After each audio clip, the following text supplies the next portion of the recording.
Secretário Estadual de Saúde, José Henrique Guerman, um bom dia ao senhor. Se é que a gente pode falar bom dia, a gente fala por convenção e educação, mas realmente a situação está crítica, não só em São Paulo, mas no Brasil. É um prazer falar com o senhor, secretário. Bom dia, Datena. Para mim também é um grande prazer. Estamos aqui trabalhando agora, por exemplo, eu estou aqui no Ibirapuera. Olha que tem pouca gente trabalhando no dia do trabalho, mas os que precisam trabalhar mesmo. Essa é a grande realidade. Eu vi ontem lá o vice-presidente da Caixa, o Paulo, cansado pra caramba, porque os caras estão correndo atrás da bola porque eles não esperavam de forma alguma que houvesse essa corrida que houve para o auxílio emergencial. Mas vamos ao que interessa, né? Hoje vai ser inaugurado o Hospital de Campanha do Ibirapuera. Houve aqui informações de que os hospitais do Pacaembu e do Anhembi, eles não estavam totalmente ocupados, né? Agora tem a impressão que com essa subida de casos que diz o ministro ontem que pode chegar a 1.000 por dia, e eu acho que pode até passar de 1.000 por dia, acho que ele foi otimista, aí sim vai se provar a necessidade desses hospitais que já foram desativados na França, porque a curva é de descida, e que na Espanha também, hoje, eles desativam em termos, né, porque se mantém a estrutura, porque se espera a tal de segunda onda aí que pode acontecer. Mas é mais um hospital. O senhor acredita que a demanda, obviamente, deve subir com essa curva em ascensão? Nós estamos ainda na parte de subida da curva de ocorrência de casos, ou seja, a fase de ascensão.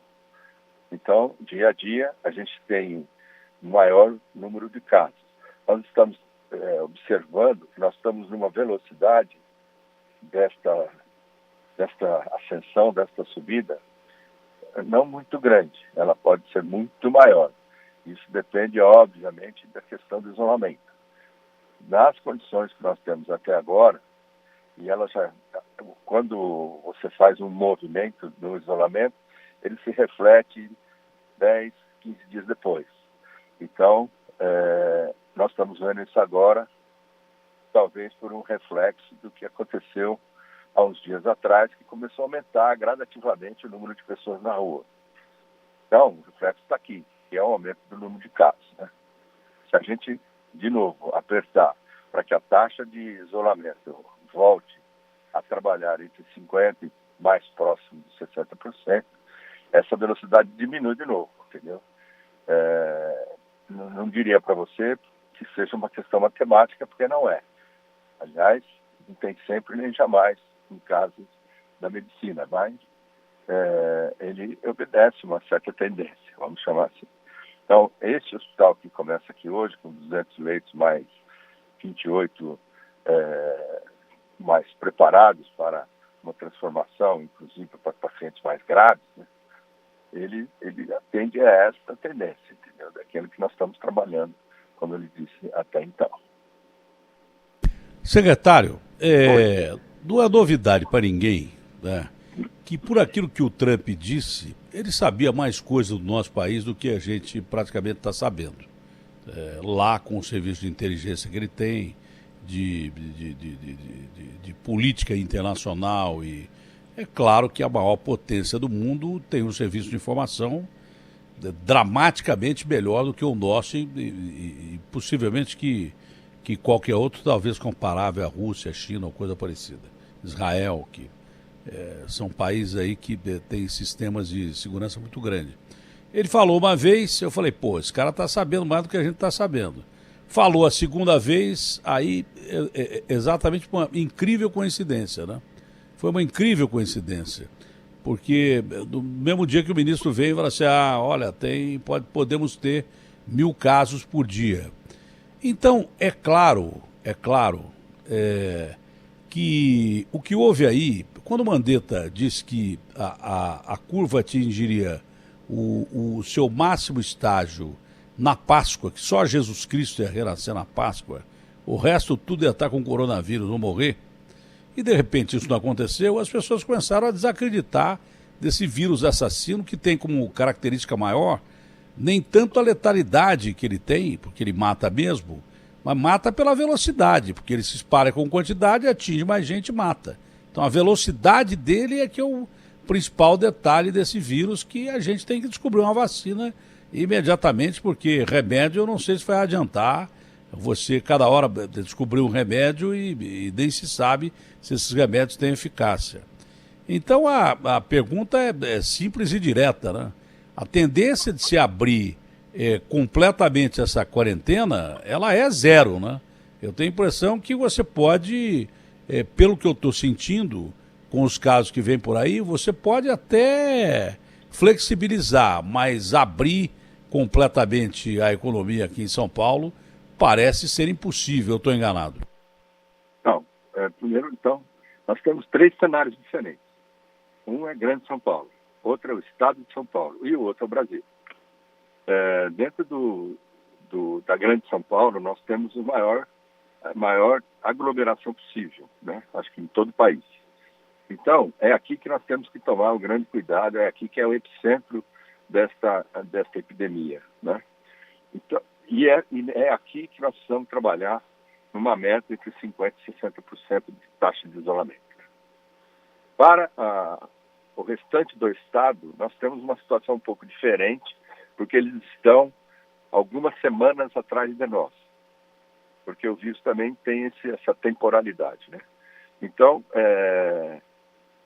daqui algumas semanas, nós teremos um nível de incidência de vírus no interior do estado que seria o comparável aqui, não em número, mas em termos da curva. Não sei se consigo te explicar exatamente. Tá claro, tá claro. Isso.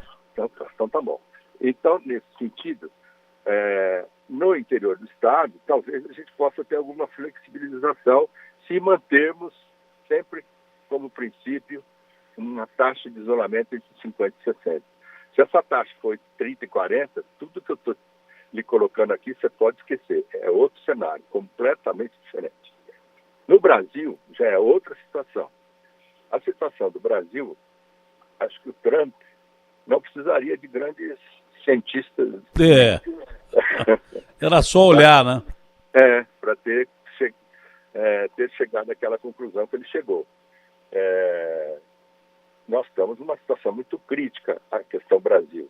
E aí é isso que reflete justamente a situação anterior, né, das condições de saúde do país, que estavam muito deterioradas. E aí aconteceu isso que aconteceu. Bom, veja Manaus, veja Belém, enfim. Maranhão. Aqui em São Paulo, nós temos com certeza, talvez, o melhor serviço de saúde que tem no país, o estado mais rico da União, não é? Mas ainda está longe de ser o que a gente deveria ser. Mas a França está longe, os Estados Unidos está longe, os Estados Unidos nem saúde pública tem, a Espanha está longe, a Itália está longe. Essa crise só veio provar que as grandes potências não estavam preparadas para uma crise sanitária. Pronto, acabou. De uma coisa nós temos certeza, nós vamos perder muitas vidas, vamos perder muitos empregos, uma crise sanitária em primeiro lugar, porque vida vale mais do que qualquer outra coisa, mas também emprego significa vida, porque o cara pode morrer de fome. Mas nós vamos sair do outro lado dessa crise, quando for descoberta a vacina e tal, muito preparados para uma possível outra pandemia como essa, que deve acontecer. Isso é cíclico, entendeu? Exatamente. Então, os nossos sistemas de saúde estavam tão despreparados, talvez menos até, do que das grandes potências que a gente julgava serem inexpugnáveis em quaisquer aspectos e comparados ao nosso. Agora, aqui em São Paulo, a gente tem melhores condições, mas como é que está a ocupação das UTIs no Estado? Né? Isso é fundamental, essa resposta. A probabilidade, eu não quero aqui provocar uma desesperança e nem quero provocar um caos do que pode acontecer, mas a pergunta é simples. Por exemplo, o Maranhão está lá em lockdown, né? Mas o Maranhão não está tão preparado como São Paulo. Mas a coisa que pode fugir de controle, como fugiu, por exemplo, do estado de Nova York, na cidade de Nova York, no estado de Nova York, e a gente ser obrigado a decretar um lockdown ou não? Não, é o que nós estamos trabalhando contra, né? Porque agora, por exemplo, nós vamos abrir mais leitos. Então, a porcentagem de ocupação da Grande São Paulo, que o único número crítico que nós temos em todo esse sistema aí é esse. É a porcentagem de ocupação de leitos de UTI na Grande São Paulo. Então, uma vez os insumos que estão sendo alocados e nos permite abrir mais leitos, nós temos aí, eu vou chamar de estoque, um estoque de leitos para serem abertos em torno de 1.800 leitos aproximadamente, que a gente pode ir gradativamente colocando em operação. Se você somar todos os leitos que foram colocados, já existentes previamente, e esses ainda a colocar, nós chegamos a quase 8.000 leitos, né? Muito mais. 10.000 leitos de UTI em todo o estado de São Paulo. Então, eu não acredito que a gente possa chegar numa situação desse tipo, mas nós precisamos, sem dúvida, do apoio da população. Evitar, né? Sozinho, nós não vamos sair desta crise. Pelo menos sair sem grandes machucados, né? Mas, com o apoio da população, a gente sai melhor. Que é justamente ir elevando gradativamente essa taxa de ocupação em torno de 50%, 60%, que já estaria dentro de um patamar aceitável para que a gente possa fazer todo o planejamento, ou pelo menos usufruir de todo o planejamento que foi feito, entendeu? Se nós formos trabalhar com 30, 40, aí tudo sai por terra.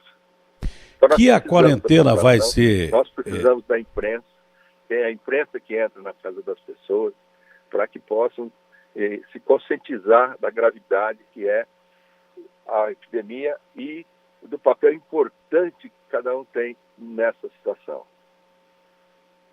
Um maior aliado do governo, no seu caso, o governo de São Paulo, é o medo. Você pode ter certeza disso. Eu disse, quando o Mandetta errou a curva, dizendo que a Páscoa seria uma hecatombe e não foi, as pessoas começaram a desacreditar do vírus. Estão vendo gente morrer, mas é lá na China, é lá na França, é lá na... Pô, esse negócio é um troço que se espalha pelo ar e está dentro do Brasil, não é? Está dentro do Brasil e se espalha pelo ar. Veja o caso do Maranhão, que a gente vai tentar falar, parece que com o secretário de lá. Então, Minas também. Agora... quando os caras perceberem que tá morrendo gente pra caramba, aí você pode ter certeza que eles vão cumprir quarentena sem determinar a quarentena. Pelo que eu percebi das autoridades que falaram até agora, o Bruno aqui em São Paulo, que representa metade da população do estado de São Paulo, e do Dória, essa quarentena vai continuar, né? A flexibilização será a esperada pelo povão que está desesperado por causa de abrir os seus negócios ou continuar no seu trabalho, ou ela vai ser menor do que a expectativa? Eu sei que o senhor vai dizer que depende do pessoal estar circulando ou não, mas hoje, por exemplo, a flexibilização haveria, mas seria menor? Ele pode abrir, mas ele não vai ter cliente. Isso é uma situação que a gente tem que pensar também. O sistema, ele não funciona separado, ele não é estanque. Então, não é, quando você fala em flexibilização, seja lá como for, nós não estamos falando especificamente de algum segmento. Tudo isso trabalha em conjunto. Então, você abre o bar da esquina, mas cadê a pessoa para ir lá comprar? Ela não tem dinheiro, o dinheiro dela acabou, ela foi na Caixa Econômica, não deu certo num, foi para o outro, e assim vai. Então, dentro de todo esse sistema, eu acho muito difícil que, se você fizer uma flexibilização assim, nesses moldes que nós estamos imaginando, que vai dar certo. Nós precisamos flexibilizar aquilo que esteja dentro de uma cadeia de produção. Aí pode ser, porque aí você cria, de certa forma, um fluxo de dinheiro, né? Um fluxo monetário, um fluxo financeiro. É dessa maneira que a população pode gradativamente ir se recuperando, porque ela também está machucada. Então, nesse sentido, você falou que eu ia falar na taxa. Lógico que eu vou falar na taxa, porque nós dependemos dela. Mas, independentemente da taxa de isolamento, nós também temos que preparar uma flexibilização que seja produtiva. Eu já ouvi isso. Muita gente que está abrindo bar na periferia, o cara fala assim, ó, não adianta, eu estou abrindo aqui, estou furando a quarentena, mas não tem ninguém para comprar. Não vem ninguém comprar aqui. Já ouvi exatamente isso que o senhor falou, já ouvi. Já ouvi lá no Brasil, gente. Outra coisa, qual é nós estamos bem próximo de colapsar o sistema de saúde na questão das UTIs, que é fundamental. Lá no Rio, parece que já há um processo seletivo, que aconteceu quando eu vi pela primeira vez. Eu comecei a chorar quando uma enfermeira que mora em Milão, do lado de Milão, exatamente onde surgiu o coronavírus, lá na Itália, com maior intensidade, porque tem muitos trabalhadores chineses ali, vieram migrantes, parentes chineses visitá-los no ano lunar, né? E ali que começou, o prefeito achou que era brincadeira, deixou aberto, depois fechou, já era tarde, foi uma crise terrível. E ela me disse, chorando, e eu também não consegui conter as emoções, de que pessoas de mais idade, pessoas em risco, parece que é o que está sendo feito no Rio, pessoas que têm doenças fatais e tal, ou consideradas quase fatais, são colocadas em segundo plano para aquelas que têm mais chance de viver, possam viver. Eu acho que é o que está acontecendo já no Rio. E acredito que pode acontecer em boa parte do Brasil, secretário. Acho que o problema do Rio é um pouco diferente do problema de São Paulo. Aqui a gente está trabalhando com insumos materializados. Eu preciso de uma hora do respirador, o EPI, papapá. Aqui também o problema de recurso humano é sério. Mas a gente tem conseguido dar conta. Abrimos aí uma leva de contratações e tal. No Rio de Janeiro parece que esse é o problema mais sério. Porque mesmo eles abrindo as vagas para a contratação, eles não estão conseguindo contratar. Eu tive essa informação, não oficial, vamos dizer assim, mas ouvindo, percebi que a questão de recursos humanos lá parece mais séria. Ou seja, ele tem o leito, ele tem o respirador, ele não tem gente para tomar conta do leito. E aí, colapsa o sistema, não tenha dúvida. Está faltando EPI, por exemplo, como muita gente reclama, equipamento de proteção individual? Aqui não. Nós temos EPI para mais de mês de estoque para distribuição. O senhor diz para o Estado, né? O senhor diz para o Estado de São Paulo inteiro, né? Não só para a capital. Que são dois mundos aí. Alô? Você caiu a linha, ô Garrafa? Caiu a linha. Parece que sim. Fazer. Parece não, caiu a linha mesmo.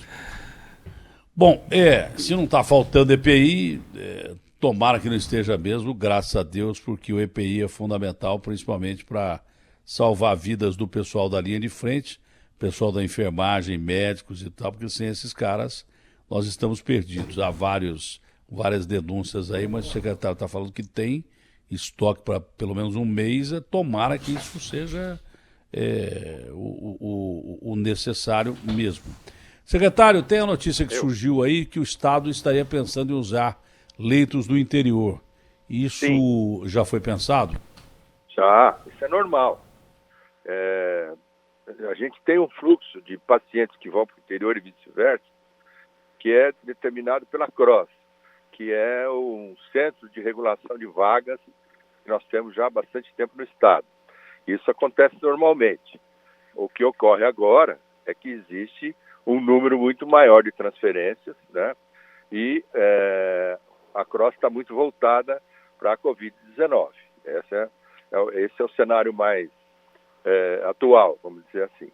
Mas lançar mão de um leito do interior é algo que a gente, se necessário, fará sim, porque não é algo que nos coloca numa situação de total novidade.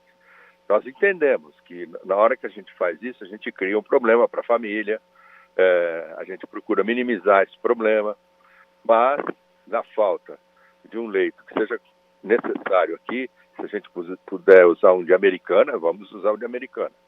Ou de Piracicaba, vamos usar o de Piracicaba, entendeu? Então, dentro desse... E outra, por pouco tempo, se a gente fizer isso, porque nós estamos aumentando os leitos aqui. O número de leitos daqui da Grande São Paulo estará aumentado nesta semana.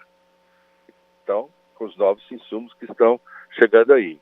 Talvez a gente precise, em outras situações, usar mão ou lançar mão de algum leito do interior. Mas isso não é algo que esteja completamente fora de projeção. O novo ministro falou assim, ó, nós não sabemos nada de quando vai ser o pico, quando vai deixar de ser o pico, quantas pessoas vão ser contaminadas e daí por diante.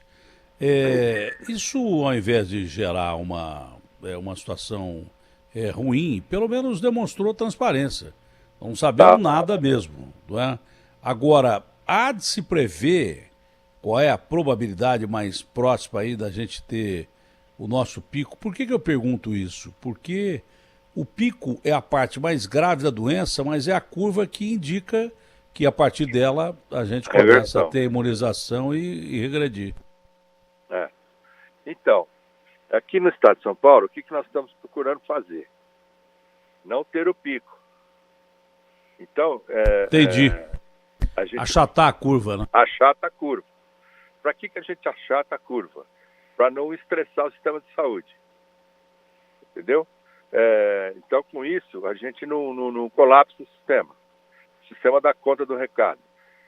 Agora, na hora que você achata a curva e não tem o pico, você também fica com uma certa dificuldade de saber qual é o momento que está regredindo. Mas tudo bem, isso tudo é feito matematicamente e não tem problema. Melhor salvar vidas, né? É lógico.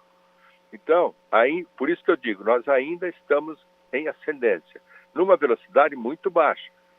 Então, essa velocidade baixa, se ela vai diminuindo, é um platô que está na nossa frente, entendeu? E aí passa a cair, sem pico. Agora demora mais. Então, quando você achata, você arrasta a curva. Alô? Estou ouvindo, pode falar. Ok. Você arrasta a curva, entendeu? Então ela fica, a epidemia, em vez de durar 4 meses, vai durar 5, vamos dizer assim. Olha, melhor mas, pelo assim. Menos você tem possibilidade de tratar. Mas melhor assim, porque você salva mais vidas. Isso. E nesse meio termo, em termos científicos, eu não entendo nada de ciência, você dá a oportunidade da população se tornar naturalmente mais imune ao vírus, né? Esse é o detalhe. Exatamente, isso também pode acontecer. Porque o que é que faz a epidemia recrudescer é justamente a imunidade que a população vai adquirindo. E assim, conforme ele adquire essa imunidade, o vírus não tem aonde proliferar. Então aí acaba a epidemia. Pode voltar depois, mas acaba a epidemia. Pelo menos aquele surto vai embora. E é isso que a gente procura fazer agora. Fazer com que a gente passe por esse surto de uma forma sem pico, enfim. Dentro disso que nós estamos enxergando aqui. Fala-se muito em segunda onda, mas já há estudos também avançados da China e da Coreia do Sul que as pessoas atingidas pela primeira vez, salvo raríssimas exceções, né? Talvez até por cepas diferentes, né? Por diferentes tipos de coronavírus, já foi detectado aí em vários países que cada região de um país tem um coronavírus desse aí, mas com um jeitinho diferente. Mas já foi provado por estudos científicos avançados que quem pega a doença fica imunizado. Não se sabe quanto tempo, 1 ano, 2 anos, mas fica imunizado. Essa pelo menos é uma notícia boa. Uma última pergunta, porque eu sei que o senhor tem que trabalhar no Dia do Trabalho, espero que seja uma ótima inauguração aí do Hospital de Campanha, mas uma pergunta que se faz válida. O primeiro paciente acho que já chegou aqui. Então já está inaugurado o hospital, pô. Então, com certeza. Já está inaugurado. Mas eu não vim com a inauguração, né? Sei. Mas o secretário, a grande perspectiva, e é claro que vocês estão muito atentos a isso, como todos nós, né, é em relação à expectativa da vacina.